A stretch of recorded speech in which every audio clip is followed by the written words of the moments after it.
Welcome to the Eclectic Gamers Podcast. Today is Sunday, November 27th. This is episode 181.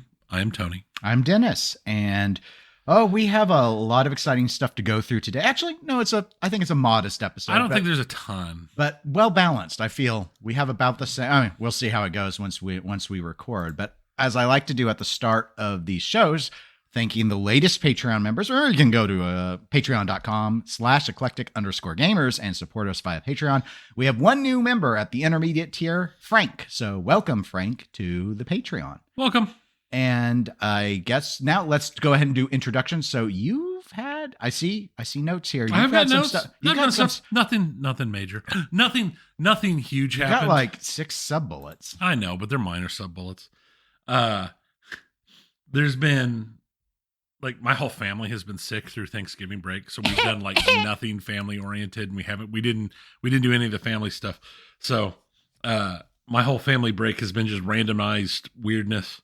Like, I binge watched. I spent a day binge watching wristwatch revival videos. Oh yeah, he's good. He does something in Magic. Like, he's a judge in Magic: The Gathering. Yeah, I've seen that he's got Magic: The Gathering mats on his desk. Yeah, I looked up somewhere where he came up elsewhere, and they're like, "Oh yeah, no, he's really well known in Magic. He's a he's a commentator. That's what he is. He casts a lot of Magic. Like, he's a color commentary or play by play. I don't know which, but yeah. Anyway, and watches are just his hobby, but he's very good at it. Yeah, makes me feel like granted, he puts a lot more time in than I do. But yeah, I was watching. It's one of those things I know I couldn't do. My eyesight is not good enough to be able to manage. I'd have to have like the 12 layers of loops in front of my eyes. I know that for a fact. I also finished Wolves of the Kala. I'm moving on to Song of Susanna. So those are Dark Tower books. Yeah, of the Dark Tower books that I've been working my way through. I between being sick, because I was sick on Tuesday and still feeling a little off on Wednesday and started getting better. I've done like no 5K prep this week. My 5K, I haven't really been talking about it because I've literally been going to the gym and using like a elliptical machine because it's super low impact, because my ankles and hip have been bothering me so bad for the last like 2 months. So I've been doing the more low impact versions of things. So I haven't had any real fun stories. Nobody wants the fun story of, I watched Stargate SG-1 while going on an elliptical. It's just not that interesting. But otherwise, not a whole lot. Well, I did play in a pinball tournament last weekend. You did I did all right. Well. You did very well. It finished, it looked like about like 10 till 10 p.m. because I did not stay around. Yeah. Which is good, because I took 7th. I tied for 7th. And, oh gosh, this is what happens when you put Toy Story 4 in a tournament. Yeah. We ended up with, Toy Story 4 was the game that stretched everything out. I ended up with taking second place, which is my best ever finish at that tournament. It's actually my best ever finish at any tournament. Now that was it? I couldn't remember. I know you've been top 3 at. I've been top 3 before, but I've not been 2. I've been 3rd before. I've been 4th multiple times, but this is I think second might be my best finish ever. It's all that Nubs pub training. It's all the Nubs pub training we did, but it was a really good time. It stretched out because it was going into the final round. We were running, it was a 4-strike version is that we were doing. Going into it, the final round, the final 3, 2 of us had 3 strikes and 1 had 2. And we were both above him, so we had to do another round of 3 because he just equalized us out. I had a couple games that I got lucky and like just really popped off on throughout the night. Avengers Infinity Quest. I had a good pop off on Avengers Infinity Quest that got me through. I also had a very lucky ball 5 on Jungle Queen. I earned 50,000 points on ball huge. 5 that's on huge. Jungle Queen, which took me from deep in last place to first place, which kept me alive because I'd actually going into Jungle Queen with the people I was playing against, and that would have been my final strike. I assumed I was out, so I ordered the dessert stuff that I normally for the family, that I take home to the family from Pizza West. And then I went and played, and on ball 5, I just blew ball 5 up, and it's like, okay. And then I just, there were multiple games after that I just kept squeaking by. So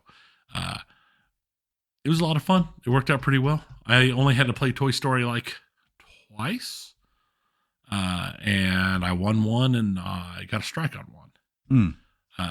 A lot of people, I mean, Ghostbusters was being pretty mean to people. Yeah. It was playing real bad. That one last time felt like it was ultra rough. And Ghostbusters is never a particularly friendly game. Right, but it was like rougher than... it had a couple of like... I know I had at least 3 shots that it didn't register. That didn't register. I had, I think it's on 2 separate games, but I had 2 balls that straight down the middle, feeding out of the left orbit. Yeah, like I had that happen once bent as well. Or something, because it's like it shouldn't feed like that. But. Yeah, I had that happen once as well, but the ball save was still going, so I was okay. But I had 3 times, and it was always on skill shot to start the scene. The scene start skill shot where I hit it clean. I hit it clean, no problem, and it did not register, which greatly affects your score. yeah, the scenes are somewhat important. You're kind of in jail. It's like Star Trek. If you don't have a mission going, it's very difficult to earn many points. Yeah. So that was my 2 weeks. Well, good job. Congratulations. And I've pretty much finished my college classes for this fall. All I have left to do is I have to give a presentation, but everything else is done. So I can... It's all coming together. It's all coming up pinball. Now, did you, in order to do that really solid game on Avengers Infinity Quest, watch the baby's first tutorial on Avengers Infinity Quest? No. Okay. So for listeners that don't know, Mr. Raymond Davidson, who did, he does rules for Stern Pinball. He's a top pinball player as well. And after our last episode where we talked about going to Nub's Pub, and I lamented how there was this video that Raymond put out, a tutorial on Rush, but it was over 20 minutes long. And so I was like, ain't nobody got time for that. And I didn't watch it. So of course I didn't know what I was doing on Rush. And so he is familiar with the Baby's First series, which if you are on our Patreon, you also are familiar with my Baby's First series. So he made a Baby's First. He took the duck I use, which I in turn had stolen from someone else. He took my duck, he took my Baby's First, and he did a Baby's First Rush tutorial, which I watched and was really good. I think there's a tone in it, a tone of just shoot the shot, just shoot the flashing shot. It's kind of like a don't be dumb, don't be dumb. But so many people went and commented about how much they loved the Baby First tutorial. He did a Baby's First Avengers. And I saw it was out. He released it the day of the tournament. I didn't remember that Avengers was there. And otherwise, I would have watched the Baby's First Avengers. I don't think I saw it till the next day is the reason. Right. But it's like, I could have used that because I had Avengers. And I don't remember if I took a strike on it or not, but it would have been helpful to have it. So I think now he's found himself that I think Raymond by default wants to do long form, highly detailed review videos, but now he doesn't understand that we all babies out in the world and we all need a Baby's First experience. So there's a Baby's First, inspired by the Baby's First memes that I do that are helping people become better pinball players. And you mentioned Wristwatch Revival. We have a listener who, and I'll talk more about it when I actually am done, but he sent me a watch, a Citizen EcoDrive watch that got like hit by a car. He found it in a road. Wow. And so I got polishing equipment for my birthday, like a bench style one. So I've been trying that. And this is going to be Baby's First case restoration because actually I'm pretty happy with the case of the watch. The case back, though, had some deep gouges. And I think this was probably at the point where you can't really buff that out well. Right. Because I'm trying not to lose text on it, but like trying to take it down with really aggressive brushes and stuff, it just doesn't look good. But it's the back. So anyway, it's all an you're interesting doing, thing. it's got character. You just want to take the edges off so you're not slitting your wrist when you right. put it on. And it's now where it doesn't. Yeah, obviously it's not, because I've focused more on some areas than others. It's not smooth. It's not even. It's smooth, but it's not flat. I stopped before. Like there's still scratches because I'm like, I think the only solution to this normally would be to weld more metal onto it.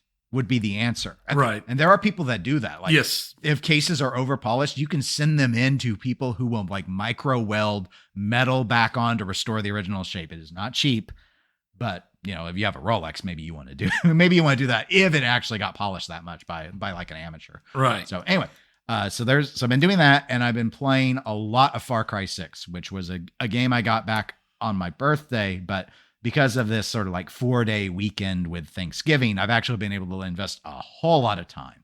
And so my last of my updates would be, so for the 5K we have next month, I don't remember if I mentioned it last time. Like I've injured, it feels like almost like sciatica or something. I was jogging, and like right when my leg landed at one point, it felt like all of a sudden I hurt myself, like pulled not bad, but like pulled a muscle. And it's like, okay, well, what could this be? And it hasn't gotten better, or at least not noticeably better fast. So it's not a muscle, because my muscles don't take that long to heal. Plus, any muscles I touch feel fine. And it also, once my leg is warmed up, it feels fine. So it's not like a microfracture to the bone. It's not feeling like that either. Right. So I think just because of doing the same motion and path over and over and over, I have pinched a nerve a bit, and it started to feel better this weekend, but it's still there.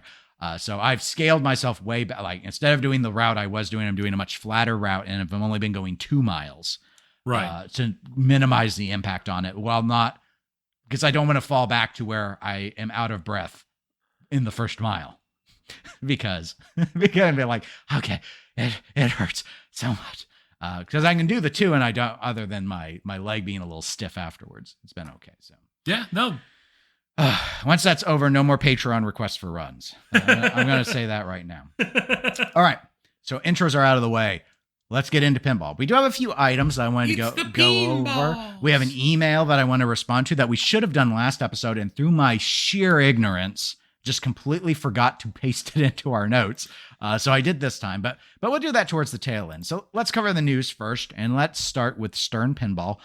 Just a couple of production items that I thought might be of interest to the listeners. The first one is James Bond, the Gomez design game. The Pro models are now finally shipping. In fact, I read that here in Kansas City, we already now have 2 locations with Bond. They just got them within the last week. Right. I saw that 403 had them. Yes. And then the other one, I cannot recall if they it's at Nubs. I was gonna say it's either Pizza West or no, it's Nubs. I don't remember what, because I looked at the photo because I wanted to see which game did they pull. I'm not sure which one they pulled.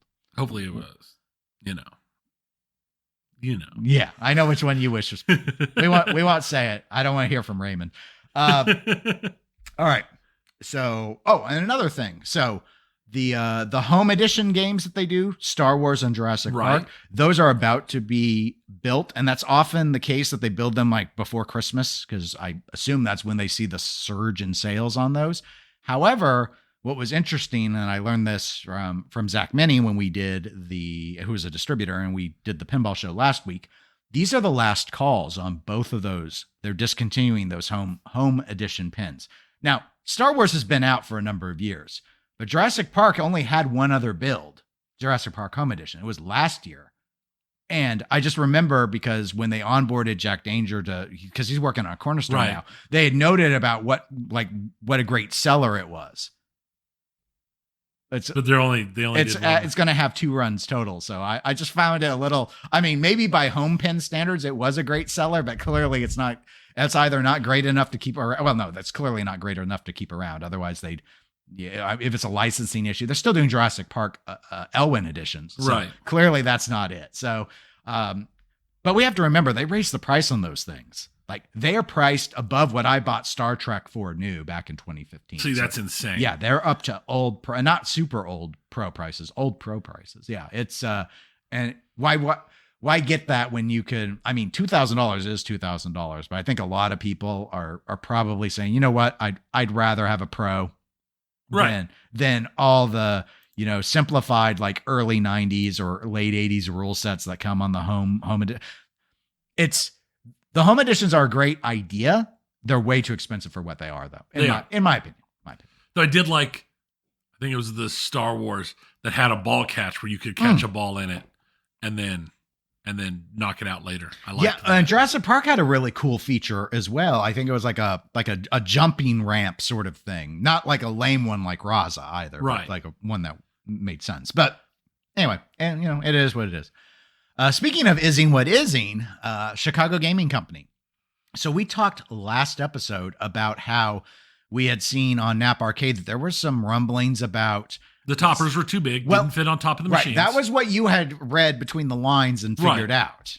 Well, I guess the shrink ray from Honey, I Shrunk the Kids has been perfected because reports have now come out from CGC that they are shipping. There's no shrink. There's no shrink ray. They just took them all to a bench top grinder, and they just grinded the edge. They ground the edges down. My baby's first polishing was fix these for us. Yeah, that's what it was. I took my satin brushes and just went, and then I used my deburring brush and went, and then I was like, and I used the blue polishing compound, which says on the thing, this is good for plastic. And I went, that's what I did. They just took 3 wheels. Just worked it down. Yeah. Be like that guy you see on YouTube who starts with like 3 grit polishing compound and goes to like 1.9 million grit polishing compound, just polishing something until it's got a mirror-like finish. I found this rusty plant staking pole. Now it's a samurai sword. What the? I remember the part where you folded the metal 30 times. What the heck?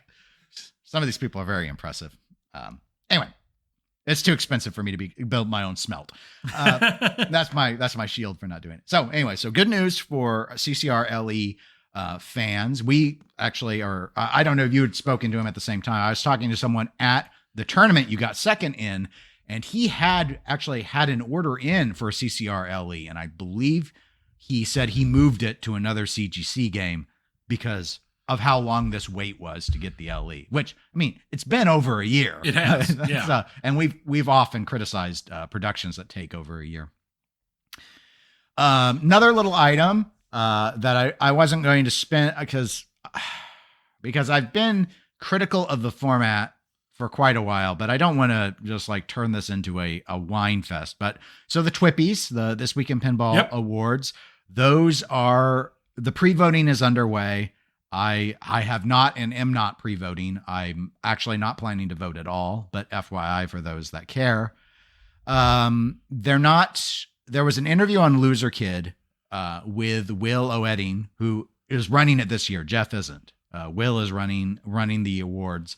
And I guess from, at least unless they change their mind, they've dropped doing a live stream entirely. It's just going to be at TPF. And I guess they're going to record it and throw a VOD up after at some point. But he, on the episode is really interesting. And so I recommend, if you're not already subscribed to Loser Kid, go and search in your favorite podcatcher and subscribe to Loser Kid, because they do a really good podcast and it's a good interview. But he really just came out and full kudos to him for being super transparent about it. But Will was just like, I'm here to temper expectations. Like, this isn't the Golden Globes. Don't come dressed up to this. I mean, you can if you want to, but don't try and like make this a gala event. We're still working on the hosting. It sounds like Emoto is actually going to be back to hosting again, but they're looking for a second host, because it was her and Jack Danger last time. And I guess I've been hearing from other people, like Jeff Teolis, I know he had noted on social media, he had been approached about hosting the TWIPYs and he said no. Dr. Penn, who we've had his wife, Mrs. Penn's Pinball Podcast, host on our show before. He hosts over with Chris Franchi and Jeff Parsons, the Super Awesome Pinball Show. He was approached and said no. So they're trying to find someone. I mean, they could end up doing a solo, just a moto, I suppose. But I don't know if they found someone yet or not, is my point. But anyway, it was just like, it's going to be here. We're going to do it at TPF. I think it makes sense to dial things back. The whole live stream attempts and stuff from last year, they had big issues with the preset videos, and there were so many issues with last year's that it makes sense to dial way back on that kind of thing. Last year's was the worst ceremony I have ever seen for them. Right. And that goes a long way saying it was worse than the first one. Right. And the first one was just rough. Like, just in terms of, that was like, what was that? Zach and Greg were in a basement, and that one was only live stream. Now, if you mean like the first time it was at the Texas Pinball Festival as well, I thought that one went fairly well, but that was like the third year at that point. Right. I don't disagree about doing the scaling back. I do disagree that the strategy here, like, it wouldn't have been my strategy. My strategy would have been drop doing it at TPF and go back to doing it live stream. You're compromising so many. What's the goal for it would be the question. Like, if the goal is to celebrate pinball, you're going to reach way fewer people doing it as a live event. No one going back and catching the VOD. So they're going to go in, they're going to read it after. They're going to read Baby's first summary, and they're going to know the results. The whole point of live streaming, even if you pre-record it and put it out like as a YouTube premiere, is so that everyone in the chat is learning things at the same time and they're all in the event together. That obviously isn't going to happen because the results are going to leak out as soon as it happens at TPF, right, even if you choose to hold back on publishing. So I would have said, don't do it. If it's too hard to do both, do it online. That would have been my recommendation. I can see that. That's not the way they're going. I can understand. I'm sure TPF really wanted it at TPF because it's an event that will like suck 3 hours of time in the seminar block. So yeah, I think it's a huge draw. We've seen that every time we've been there. I don't know if I'll go after last year though, and the side effect of the tempering of the expectations is I don't expect it to be a good show. It was so bad. I should have walked out. It was so bad. Yeah. Half of the people did. Yes, they did. And so there were so many issues last year. It was so rough. And there were issues for the online folks too. So anyway, I get it. Will's trying to make it smooth and okay, but and I have problems with how they explain the voting. I'm still not convinced that they're doing any actual meaningful steps to prevent fraudulent votes. And I get it. It's hard. That's why I hate People's Choice, is because you're inviting ballot stuffing through services and everything. Like, checking email addresses and IP addresses is not enough when these services just you pay a service and they send in people to go in and vote. Individual real human beings are doing the votes. It's not a bot. Right. They go in and they get something for it, compensation in one way or another. And they're all on their own IPs and they all have their own email addresses. That's how it works. And there ain't really a way to detect it unless you were to like pre-invite the people to vote. And that's not People's Choice. So anyway, that I'm muling. But anyway, for those that are interested, it's out there. If you want to ask for EGP votes, you can. I'm not, because I just don't care. I don't care. I don't think this award is prestigious. So I say that everybody should vote for the people. The part that I've always had a problem with it, and I've talked about it every year, and you're probably like, Dennis, you talk about it every year. But the thing that sealed it for me was the year when Coin Op Carnival, that publication that Ryan Clater and Nick Baldridge did, lost to Pinball Magazine's newsletters. Pinball Magazine didn't even have an issue out. Even the Pinball Magazine editor was like, this doesn't really make sense. I'm like, no, except your magazine is very famous and people voted the name instead of just not voting at all. And a publication that was well written, well researched, and well drawn didn't win. And I was like, this is why it's flawed. It's flawed. Anyway, that was the turning point where I was like, no, any evidence I need is shown right here. That some email lists, newsletter. I mean, that's how they justified it being allowed to win. Because it's like, there was no magazine out. Why is it? But that's not what people were voting. They were voting. They remember the magazine. Yep. Because the magazine's good. But there wasn't a magazine that year. So anyway. Yeah, no, that was a travesty.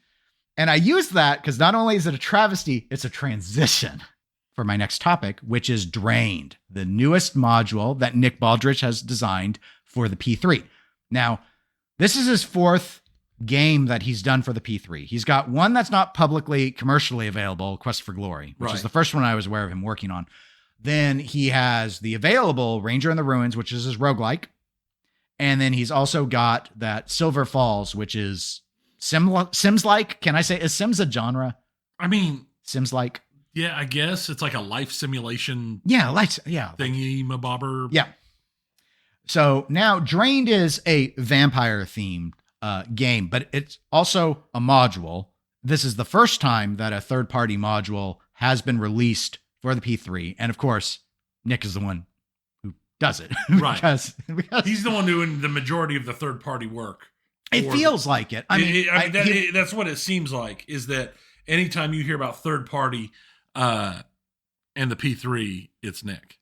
Well, P3 is one of those systems that Nick's really passionate about. Right. So he invests a lot of his project time into it. And we've talked about this before, of course. So again, I don't want to go on ad nauseum on everything, but one of the things that from like a developer standpoint, I can see the attraction of having something like P3 where so much of the system is already in place. And so it's not like coming up with a cabinet from scratch and the back box from scratch and all those other elements. Those things are solved for you already. Mm-hmm. You can focus in on a game either with a layout that already exists, or in this case, Nick's like, I want to do my own layout. So the thing is, and I have a link in the show notes to the trailer video, which is really, I like the music in it. It's very Castlevania. So like 8-bit or 16-bit Castlevania style. But in terms of features, this is an EM inspired game. So it's got, again is very Nick. Yes. It's very Nick. So it's got a knocker. It's got a bell. It has a gobble, an actual gobble. I don't mean like a pretend gobble hole. It's like the ball fell into the play field and then it popped up somewhere. That's a Subway, guys. Gobble hole takes the ball out of play. Yes. I did see someone online, I think it was on Pinside, ask if the gobble hole meant that the ball fell through to the cabinet. That's not practical. Nick responded really nicely about how gobble holes work. Dennis wouldn't be so nice to be like, are you kidding me? Yes, the balls just fall into the cabinet. That thing how much does the P3 system weigh? Like 9,000 pounds? I don't know. I rounded up. But yeah, now it's 10,000 because it's full of balls down there. Just a pile of balls. There's a pile of balls. It's everywhere. It's like, how many balls does the trough on the P3 hold? It's like 14 or something. I was like, well, it has to. Otherwise, you'd be constantly opening it every time you put a ball in the gobble hole. It's down in the cabinet, rolling around on the speakers and stuff. I swear. Okay. Anyway, so it has a gobble hole. It's a single level layout, symmetrically designed in terms of, everything, the whole thing, including the module, obviously. It does have sweepable drop targets. And I think he did this with Ranger in the Ruins as well. I don't remember on Silver Falls, but there's also streamer integration. So if you're like live streaming the game, Twitch or whatnot can actually send commands to do stuff during the game. So that's the basics of it. Go ahead and take a look at it in the trailer if you want to see more. There is supposed to be a gameplay live stream, I think Monday, but obviously Monday is not when this episode comes out, so we're not able to comment on the gameplay because that hasn't happened yet. I will note, though, the kit is $3,500, and it does require a $2,000 deposit, and that's probably where we need to have a conversation, Tony, because it's a lot. I believe this is less than the Weird Al module, but to me, this is an interesting test. So I'll start with my thoughts, and then you can chime in because I think Tony's eyes got a little wide when I told him the pricing. And obviously, I'm sure Nick had to factor in one of the things I wondered was, how is this going to work if someone made a third-party module? Was Multimorphic going to build it? That was a question. And no, Nick has I believe it's for amusement only games, set up as I don't know if it's an LLP and an LLC, I don't remember. But he has his own company set up for this. So you have to buy, it's truly third-party. You have to buy it. He has to handle the order. He has to handle however he's going to have it built. All of that goes through the third party. So it is truly third party. The issue, commercially, that comes up for someone like me is you can get a lot of, at least last I looked, and I did do a little bit of research again with Pinside pricing averages out of the top 10 EMs.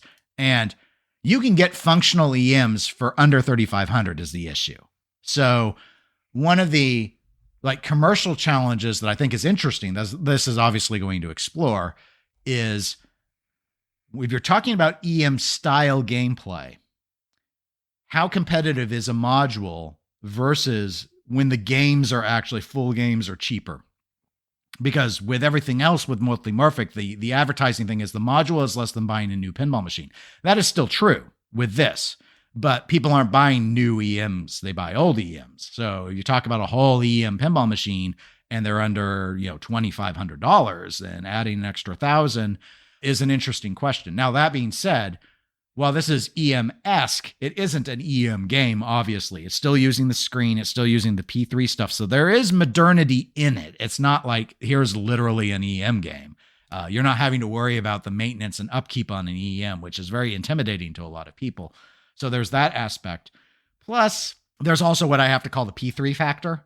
There are people who are already committed on P3 systems that, and this is my judgment, this is my estimation, there are a number of those people that hunger for anything that adds value to their system. And I think there are a number of them that will buy everything, regardless, honestly, if they are interested in the style or skeptical of the style. I think they'll commit because they need more things to justify the initial investment into the system. And this is obviously something that will give them yet another module that they can enjoy. What do you think? I was looking at it. It is the same price as Weird Al. 3,500 is what they have listed on their website for Weird Al. Okay. And I mean, it's always the problem that we've had with P3 is the cost. I'm looking at the pictures of it now. It looks interesting. The question is it worth 3,500? And I think to people with a P3, it might be. That's always going to be the issue, is when you decide you're done with P3, you have to sell everything. My take is, given some of the social media posts and stuff, is Jerry, who owns Multimorphic, like the goal is to make people never want to get rid of the system. Right. Like he doesn't want the systems to be bought. And so I don't know if he, cares all that much, but like, it's not his goal to have them trade hands. Like second market value shouldn't matter. Everyone who buys a P3 should own the P3 forever because we keep putting out new stuff for it. And then as the audience grows, you might be able to horse trade on modules and stuff. But again, their business model is advantaged by people not selling the modules also, because they would rather sell them direct than have people like, hey, I'll trade you my Cosmic Kart Racing module if you'll trade me the Weird Al module sort of thing. That doesn't make them any money. Just like secondary sales don't make any pinball companies any money. Right. And I mean, that's the reason so many on the video game side, so much stuff is going to the digital download, because then there are no secondary sales. Right. You don't have that entire used market. You'd have to anymore. sell your whole Steam account. Right. And nobody wants to buy my Steam account. No, not after you bought all those Valve games. Exactly.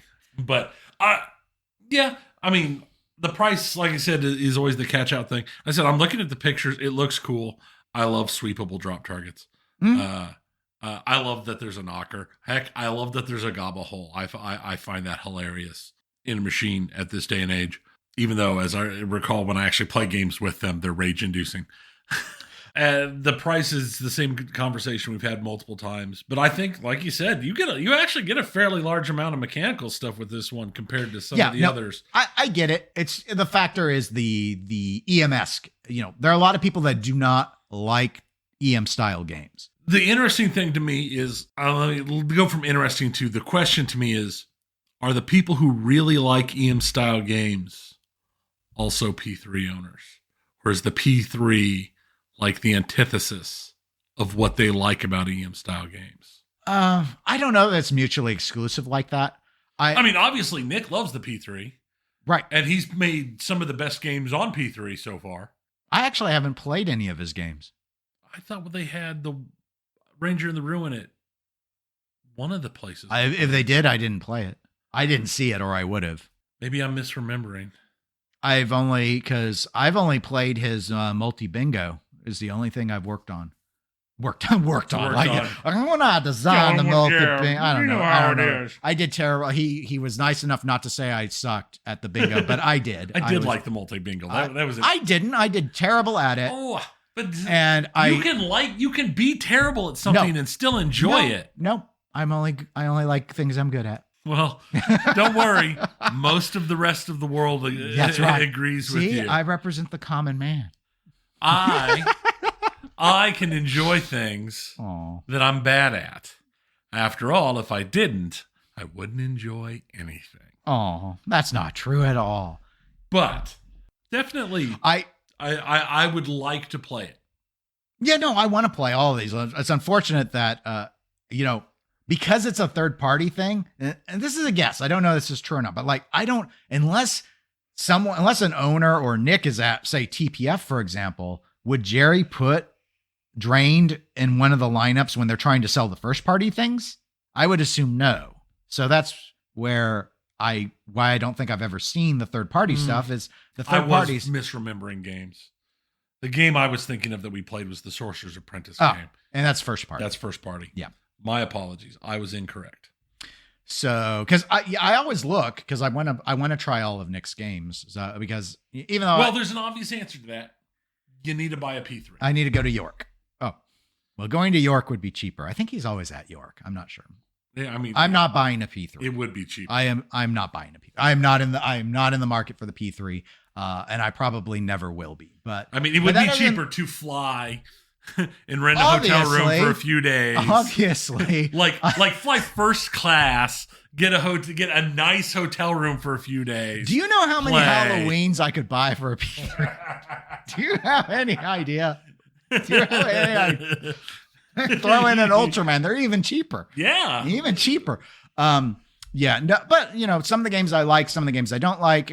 We've always said our thoughts on it. It's just, anyway, it's a really cool achievement. So congratulations to Nick for accomplishing this and just trailblazing what third parties can do on the system. I'm deeply excited by the fact that there is a third party module. I think that is a big positive overall for the system. I think it speaks to the promise of what the system has wanted to be for a long time. Right. And to see someone actually do it shows to others that it's an achievable goal if you want to do it as well. So correct. So anyway, I think we've spent enough time on that, especially since we haven't seen any gameplay yet. So I've only got one other notable item, and this is the email I mentioned. So Jeff K wrote into us quite a while ago, and we will deal with this now. So he says, listening to your recent discussion of the features on Stern's Bond made me think about the features on some of the older games that Stern is still producing. I'm currently trying to decide between Jurassic Park Pro versus Premium, and was curious to see what both of you would purchase if it was your money. It seems like the only extra gameplay feature on JP Premium is the Raptor Gate, as the ball-eating T-Rex and helicopter blades do not actually change how the game plays at all. Bonus points if you would both take the time to go through all of Stern's current production lineup and which version you would choose for the money. All right, so thank you, Jeff, for writing in. And I listed out by just going to their website. These are the ones that were still listed on the website, so I'm treating them as current, even though they have happened to already have their final runs. I note that because I've heard like TMNT may be done now. I'm not clear yet. So anyway, we'll just run through these, and we'll say whether we would choose the Pro or the Premium. Bear in mind, we have not played all of these games. We've played most of them, but we might not have played both of the versions, so some of this could be very speculative. Caveat. And we'll get Jurassic Park in the list, so we won't start with it. But let's start with the one we haven't played either of, 007. I'm not going to choose because I have no idea. I will. I'm going to choose the Pro because I'm here to make hard takes. That's what the people want. Oh, that's what it is. Plus, I'm very bothered by what was discovered by the super sleuthing of Ron Hallett Jr. over on Slam Tilt Podcast and them hooking up both pop bumpers to fire at the same time because they ran out of spots on the node board or whatever for the premium version. I'd forgotten about that. For that reason alone, I am taking the Pro. Plus, I've heard feedback from other people like Travis Murray from Triple Drain Pinball Podcast, who we have a messenger discussion with, and his feedback has been that the Pro plays better. And I trust his judgment. I mean, because he's from Oklahoma. That's how his trophy is spelled. Oklahoma. I'm not surprised. I'm still not going to make judgment. Of course not. I've never been able to pressure you by making a choice into committing afterwards. You've already drew your line in the sand. So what does your line in the sand say about Rush? Because I've only played the pro. Wait, no. I think I have played the premium at TPF. See, but only once. I played the premium at TPF, and then all we've played here is the pro. Mm-hmm. It's a hard judgment. I have more time on the pro, and I don't know. Because I really can't remember the differences at this point. And I'm finger tapping the table, which is just screwing Dennis's numbers up. My numbers are bad now. They're like, what is this? We've been having so many audio issues today. It is. It's been audio. I blame Windows 11 updating. I'm just going to go pro. I'm going to go pro because it's the one I've got the most time on. But I'll be flat honest. I don't care for either of them. I don't care for Rush. I know you don't. I would go pro as well.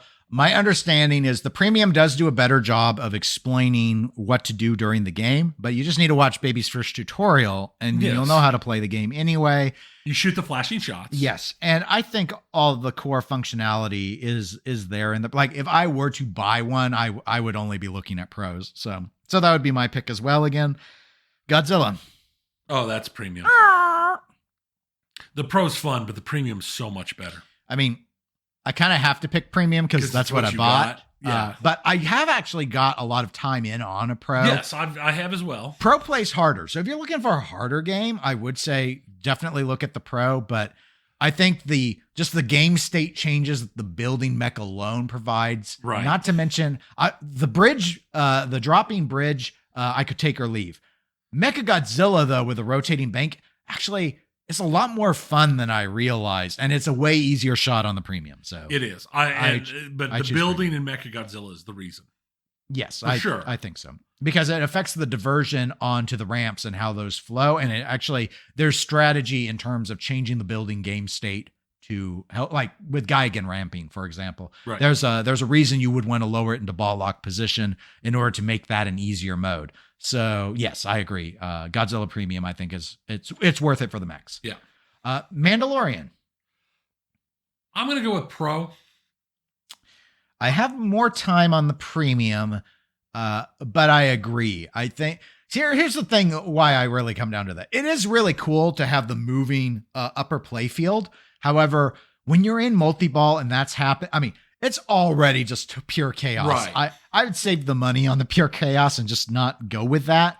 That whole little upper play field, I can take or leave that on pretty much any game that has something like that. Yes, and that's generally been my rule of thumb as well, is I don't love upper play fields as a rule. That one is clever. It's right. It definitely is better thought out, I feel, than a lot of other ones that I've experienced. But I still wouldn't spring the money for it versus I'd rather the core the pro's fine. So Led Zeppelin. Have I played a pro?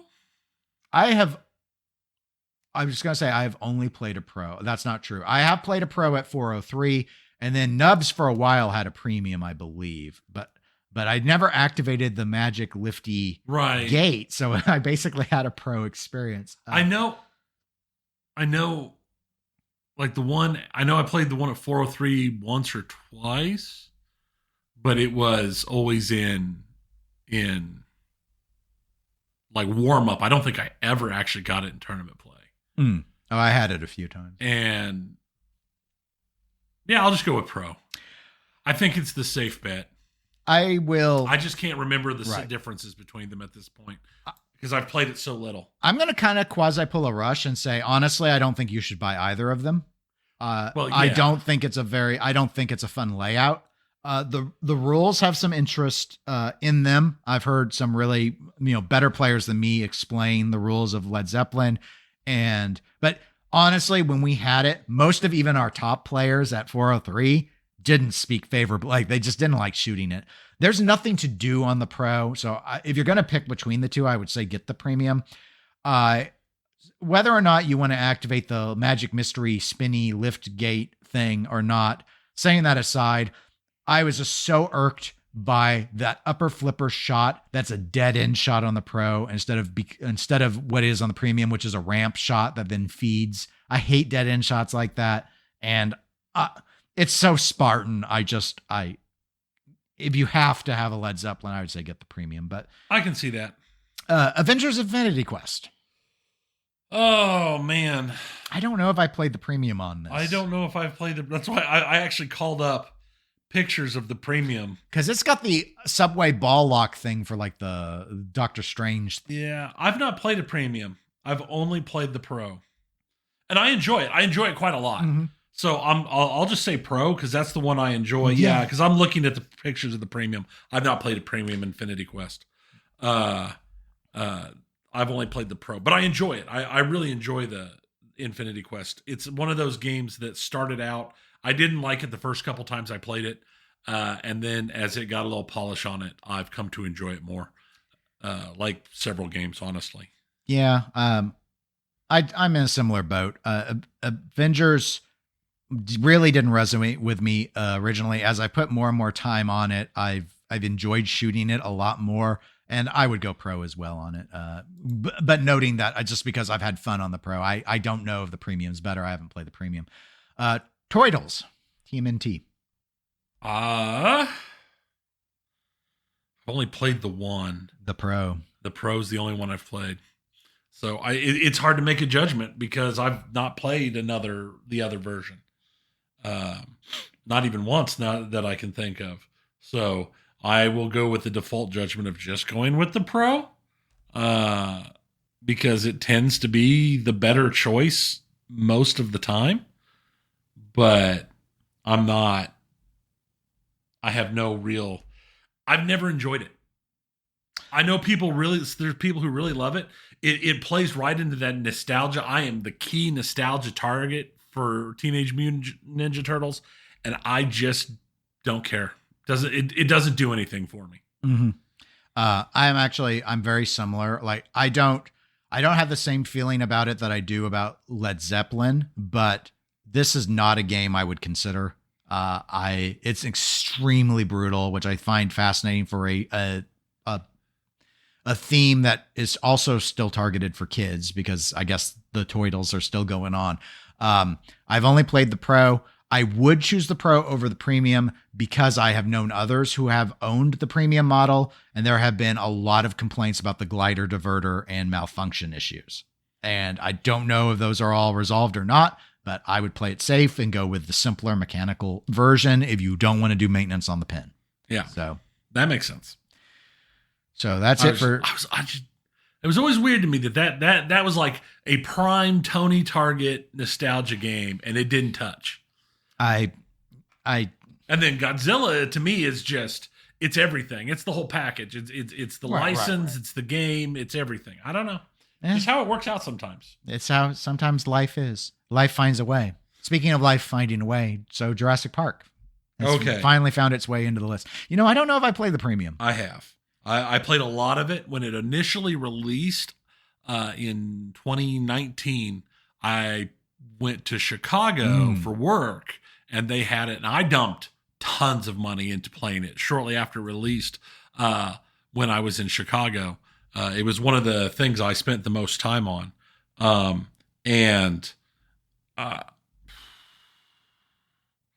Honestly, I think I would, but I don't think it matters that much.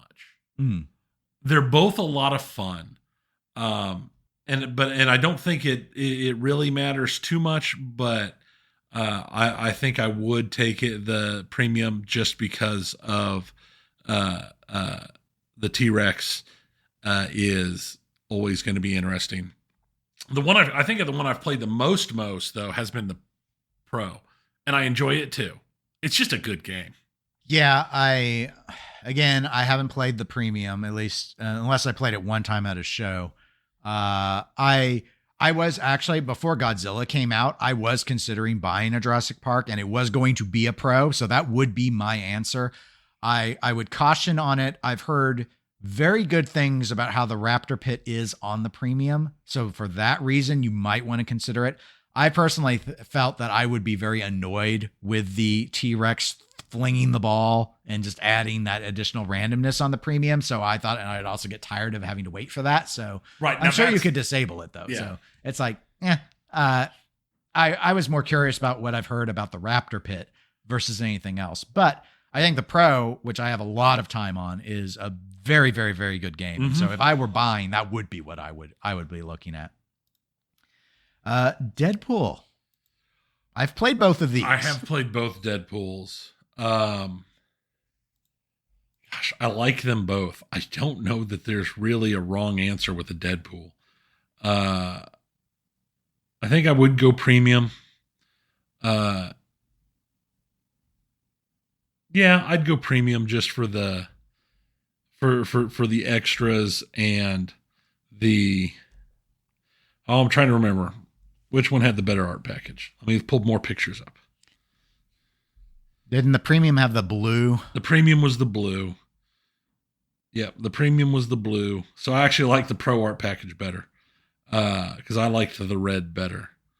But I don't think you can go wrong with them either way. But I think probably, honestly, at this, with the art package and everything else, the question is just, what's the other big difference? I don't even remember the other big difference. I think one of the orbit shot, I think, is different on the premium. The premium also has drop targets instead of those stand-ups on the side. Oh, yeah. I mean, I think you'd be perfectly fine with the Pro. There's no reason to go. I don't think there's a reason to go premium unless you just want the extra bits and like the blue. I could be forgetting something. Yeah, this one's interesting for me. I would say I do feel the premium is the better game, but if I were buying Deadpool, I would just buy the Pro. It just depends if you value those items, and I think the premium it looks a lot better, and I do think you get some gameplay aspects that are a bit stronger on it. But given the price differential at this stage, I would still go Pro. But either way, I think you'd be happy as well. Iron Maiden. I cannot remember if I've played the premium. We had the Pro for a long time at 403. I don't think I've played a premium. I'm looking at the art package. I don't think I've played a premium. Which makes it hard to judge. I mean, I know everybody loves Iron Maiden. I seem to recall having a lot of problems with the one we had on. A lot of ball hang-ups. We had a lot of balls that would get hung up in the back behind the that target that you would ramp up into. Right. I think the Pro's fine. I think it's more than enough for what you'd want out of said game. As good as the people like it, as good as everything is, it's not a game that I would put in my lineup. Right. Just because I don't think it's amazing enough to make up for what I consider to be a lackluster theme. Yeah, I could see that. I would say it's definitely Elwyn's most polarizing theme. It was his first game, of course, with Stern. I agree with you. I would probably just, again, bearing in mind if I've played the premium, I have no memory of it. I feel the Pro was very jam-packed. I mean, it's a 4-flipper game. It's got all the key shots are still there. Mm-hmm. So I think that it's definitely safe to go with the Pro if you love it. Of all of Elwyn's 4 games, which are all in production still, so we've now talked about all of them, this is the one I would least be interested in. And not even because of the theme. There was probably a point where I would have put this above Avengers, but I'm at the stage now where I'm like, you know what? I'm more interested in what's going on in the rules with Avengers than I am with Iron Maiden. So anyway, but they're all, I mean, it's like all his games. They're all good. So yeah, I think Pro's fine on this. Guardians of the Galaxy. Easy. Pro. Yeah. The Groot. Oh man, the Groot's just such garbage. The Groot arms alone is like, it doesn't even make me want to play the premium. Yep. No, I hate them. You basically, in my view, you give up nothing going Pro on you. This might be. I think you gain going. Yeah. This is to me. This is like the difference choosing between Pro and Premium of Game of Thrones, where Pro is the obvious choice. Yeah. It's I'd say this is even stronger to me simply because I could envision someone actually preferring to have the upper playfield on Game of Thrones. I can't envision a reason why you would prefer the setup on the the premium. To me, this was the last game where the Pro was such a clear winner that they shouldn't have even made a premium. But anyway, and the last one that I had on the list is Star Wars. Star Wars. Have I played a premium Star Wars? I have not. I don't think I've played a premium Star Wars. I have not. We have had several on location, and they've always been always been pros. It's all right. Here's the thing. Star Wars does nothing for me. Yeah. I would toss this in with Zeppelin and Turtles that I would not be in the market for this game, period. Like Led Zeppelin, again, this is another Steve Ritchie layout. It doesn't feel like there's a lot going on here. So I guess if you're a hardcore Star Wars fan, I would say, even though I haven't played it, I'd go premium so you can have the Hyperloop, right? Which at least is visually interesting, but I wouldn't buy this game. No, I mean, that's the thing is, I prefer other Star Wars games. Let's go with it that way. Yeah, I would probably rather get the Daddy East one and throw Chad H code to sort of smooth out some of the rougher aspects of like shooting the ramp over and over. But I think Daddy East is probably the best Star Wars. I mean, yeah, the Sega one is, I've played it a few times, and it's got the weird Sarlacc gobble hole. It's not a real gobble hole. Sorry, Nick. It's not a real gobble hole. But it's got the big, huge hole, kind of like the Super Mario Gottlieb did. And I'm like, why is there this huge, super big hole? I guess it's because it's the Sarlacc, but it's just, the Data East one remains my favorite. There's a lot of rules depth to Star Wars that you can really dive into, but that layout and plunging into the targets and then left draining, just honestly, it pisses me off so fierce that I don't think game should not have left the production line. I do not like it. The only thing that I find halfway interesting to me on Star Wars is a feature that I know we've seen on other games. I like the fast little U-turn shot. That's it. Where it fit around real quick. I like that shot. Yeah. Where the TIE fighter is. Right. Yeah, no, isn't that where they have the little ball lock that can hold the ball for mode select and stuff? Is that where that is? The little prongs pop up, or is that a shot to the side? I think that's a shot to the side of it. I don't remember. I don't know. But I mean, TIE fighter on a spring. The pop bumpers you're never in. There's nothing. Like I said, I like that shot just because I like those little shots where you put where when you hit it just right, the ball just shoots through and it comes right back, and it's a quick reaction. It is fast. I like Richie's games often are. But yeah, no, I could never get into it as a game. It's one of those things I played, but it never grabbed me. I was never like, oh man, Star Wars, I gotta go play Star Wars. But anyway, those are what I had listed as the current production. So Jeff, I hope you like hearing our limited thoughts. That's it. I don't have any rumors. No, I'm out of rumors, guys. There's no rumor corner. I've got a rumor. Do you? I do. All right. Let me drop in the music. Rumor corner. Rumor corner. Rumor corner. Rumor corner. Rumor corner. Dennis Crystal's got the news before Nap Arcade. Is that right, Tony? Yeah. Okay, Tony, what's your rumor? The rumor I've heard is that there's a shortage of sandpaper from sanding down the topper to fit on top. Oh my God. Note that rumor corner rumors may not be true. In fact, it's probably safe to assume that they aren't true. Especially that one. All right, so that's your rumor corner. Guys, if you have other rumors that don't involve sandpaper, you can email eclecticgamerspodcast@gmail.com and give us some rumors. We can't be coming here and just, fabricating rumors for you, because who knows what the quality would be if that were to happen. I don't know. It might be like somebody sandpapering down toppers to make them fit on top of a machine. Maybe. It might be. So video games. Let's go into video games. I did want to note we had another email from Chris Chandler, who wrote in, he wanted to endorse for our listeners the Entropy Center. The Entropy Center for any gamers that are fans of Portal. He sort of described it as a game you can't really talk about unless you've already played it. So Anyway, if you're interested in Portal, you can check out a trailer of the Entropy Center and see if you like it. Yeah, I'll have to take a look at it. I haven't played it, so I can't talk about it. So, all right, Tony. So what's the news? What's the news in the video games? Video games. So interesting. 3 people have been arrested from Square Enix. Why? For an investigation into insider trading.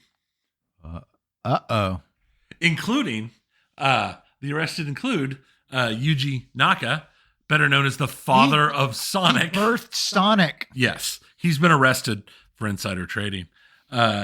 Him, another employee by the name of Taisuke Sasaki, and a friend of Sasaki's have all been arrested for insider trading. All 3 of them in like December of 19 going into early 20 bought large amounts of shares in the development company Aiming just before the announcement that Aiming was working with Square on the new Dragon Quest mobile title. And by buying shares, I don't mean like they bought a couple of shares. Right. Sasaki and his friend each acquired more than 20 million yen worth of shares. I think the total was 46 million yen worth of shares, or 48 million yen worth of shares between the 2 of them. So that's between $144,000 and $200,000 worth of shares. And Yuji Naka acquired $2.8 million yen worth of shares, which is another 20 grand worth of shares. Okay. So these are sizable These are investments. sizable investments that happened in the like 3 months leading up to their announcement when their stock exploded. And all 3 of them were working at Square and had some at least cursory involvement or would have had cursory knowledge of the project prior to announcement. So things are not looking so good, as Sonic's rival Mario might say. Yeah. And this comes on top of Naka had only been with Square for a short time, just while they were working on Ballin' Wonderworld, before that game was released in its terrible state. And there's been a lot of animosity back and forth between him and Square about it, to the point where he said he told Square the game wasn't ready to be released and it needed more work, and they said we're releasing it anyway. And then he like publicly stated that Square doesn't care about gamers and Square doesn't care about games. They're just trying to print money, and they'll do whatever they want to print money. So there was a little issues there, but now he's in jail for insider trading. So I guess Square in the end gets their revenge. So, yeah, but no, it's just one of those things. It's like,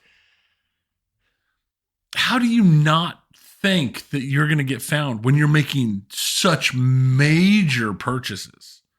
Like I can understand. It's like, oh, I just happened to buy, a couple $1,000 worth of stock in this company.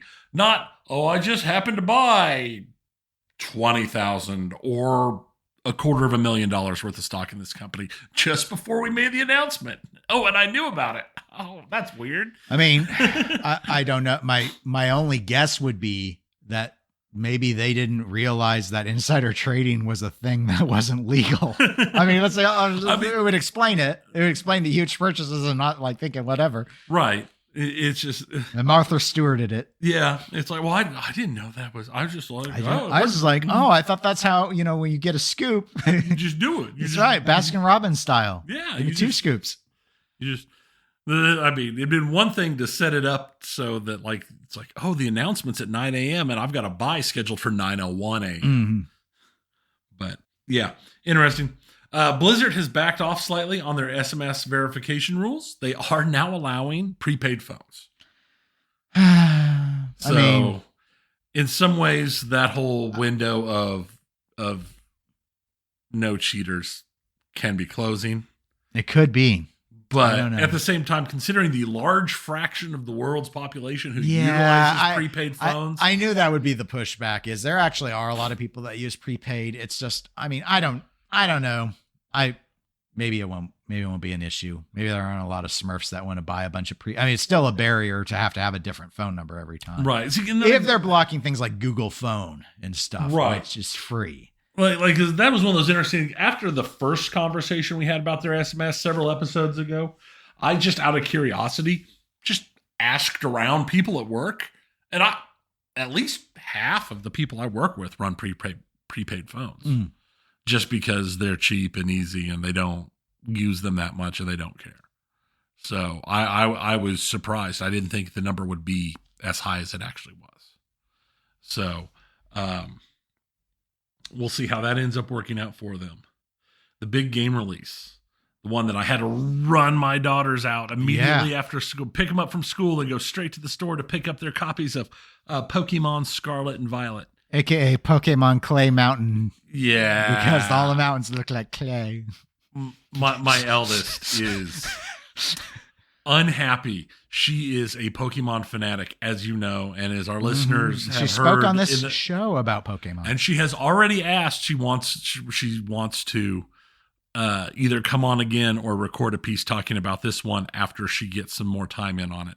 But right now she's not playing it very much because the bugs and the issues are so bad. There's times where it's almost unplayable. She has said there are points where the frame rates drop to almost nothing. I looked online and seen people running frame rates up showing under 20 FPS at times while it's trying to load textures in the background. The draw distance, obviously there's a problem somewhere because they've made the draw distance so short that you'll be walking and there'll be nothing there. And then trainer or a Pokemon will just appear like right next to you because the draw distance is so short. And I've seen some insane texture problems, like as bad, if not worse, than some of the stuff that we saw in Cyberpunk. There was one really humorous one I saw going around where somebody started playing and the opposing trainer's head like separated from their body and just flew straight at the screen and straight through the screen, like straight at you, straight through the screen, just their head. And jeez, wow. And they'll have like, and there's like ones where like their heads will just start rotating on their body like vertically, and it's got all sorts of issues. She says it's kind of funnish, but there are a lot of ongoing issues. Enough that she has not just been hardcoring that game like she normally does. She's been playing it for a while and then just like, nope, I got to take a break. This is just too. And the big thing is the previous Pokemon game, the Legends Arceus, had a bunch of complaints about the environmental assets and the quality of stuff. And it is just so much better than Scarlet and Violet. The quality on Arceus is so much higher than Scarlet and Violet. It is rough, and for it to be having load time issues and texture issues on a system as advanced as the Switch, I don't know. Is it poor design? Is it sloppy? What little I've seen in the gaming Reddits are people thinking that it just was so rushed that it's not efficient. Yeah. Obviously, it's not efficient if it's straining the system resource. I don't know. They should probably rename it to Pokemon Black and Blue as much as it's getting beat up. It is taking more fire than any Pokemon game I've ever seen take fire online. But there's a lot. I heard someone say that their speculation was Pokemon games always drop in November, so that was the date. And like for whatever reason, they chose not to move it. I mean, I could see them wanting to get it out before Christmas for the sales, but they still could have bought like another month. But nope, Pokemon comes out in November. Yep. It's like, I don't know if that should be a thing at the expense of whatever this is. That's the exact same thing I've seen, that Pokemon comes out in November, and that's when it dropped. And I'm sure they'll polish some of it up. But the question is how much will they polish and how much will they just walk away? And I don't know. Game Freak has never really, that I've seen, done a whole lot of major work on the back end, but they've never had to do a whole lot of major work on the back end. Typically, Pokemon games are very formulaic and released very clean, in all honesty. But not this one. Apparently not. Unfortunate. So, but eldest will go in there and have a conversation about it at some point. I'll either bring her for one of these or we'll record separately, whichever she's most comfortable with. Yeah. Have her trash it. Just have her. I hate Pokemon. Yeah, she'll never say that. Pokénon. She'll never say that. It might not be her favorite Pokemon, but she still loves Pokemon. Pokemon Scarlet and Violet stole my childhood. Papa, why did you do this to me? You made me do it. Why did you make me do it? No, I will say, in one other bit of hilarity, the popular format for making Pokemon games harder is to run a Nuzlocke challenge, which we've talked about in the past, which is like a permadeath type challenge. But apparently one of the preeminent Pokemon streamers, who's known for his Nuzlocks and everything, has already said one of the starters in Scarlet and Violet, just ban him. Just ban that character from your Nuzlocke. Just refuse to use him because he makes it so easy mode. Because that one character has type advantage against like 5 of the hardest things in the game, and it just dominates. He did a 20-hour Nuzlocke and used pretty much just that character. Had no issues at all. So he didn't lose a single character because he was just so much, so bad of a matchup, or so overpowered compared to how everything was set up. So, and we'll finish video games here with a quick look for some good news. We've had a rest for insider trading. We've had big game releases with problems, and now we've got a big game release that went really big. And I haven't really heard anything terrible about God of War Ragnarok. Yeah, I haven't seen negative stuff on it. I haven't seen any real negative stuff on it, but it sold 5.1 million copies in the first week. Well, Sony's happy. Yeah, it is the fastest selling PlayStation game to date. So, congratulations. I mean, to be fair, games are always going to end up like, because there's always more and more machines out there, and especially since since it's available on the PlayStation 4 and PlayStation 5 or 3 and whatever they are. It is 4 and 5. 4 and 5, yeah. 4 and 5. That, of course, there's going to be a lot of availability and it's going to sell more. But yeah, no, that's still 5.1 million in a week. That is a lot of games sold. That is a popular series. Mm-hmm. So, yay! That's what I got for video games. There's nothing. I mean, there's other stuff. There's always other stuff, but this was the more interesting. This is the lull. Just the lull before the Christmas storm, before the Game Awards. Yep, the Game Awards, where we get all the Game Awards and all the announcements, and before all the trailers, before we start seeing the real big hits coming down on the whole Activision Microsoft merger. I'm expecting that to start ramping up here before too long, since we're coming up on the 6-month mark to when it's supposed to go active. Yep. Because it's 7 months, summer of next year. So I think the investigations will start ramping up even harder than they already have been. So, but that's all we have for today. All right. Well, if people want to reach out to us, especially if you have rumor corners for us, email eclecticgamerspodcast@gmail.com, or you can go to facebook.com/eclecticgamerspodcast. You can join our Patreon at patreon.com/eclectic_gamers. We're available on Twitch, Twitter, and Instagram as eclectic_gamers, which I remembered this time, and I didn't say it last time. No one cares. We haven't streamed anything recently. Or tweeted, or we might get to drop the tweets here soon. If Elon doesn't get done. The way that I actually considered, that's been so insane. I actually considered adding that to the video game section, and then I decided I didn't want to deal with it. No. That'll be with a really lull episode. We might tackle that. Because that's been crazy. That's almost been a video game of its own right, just watching it. Yes. So anyway, until 2 weeks from now, my name is Dennis. I'm Tony. Goodbye, everybody. See ya.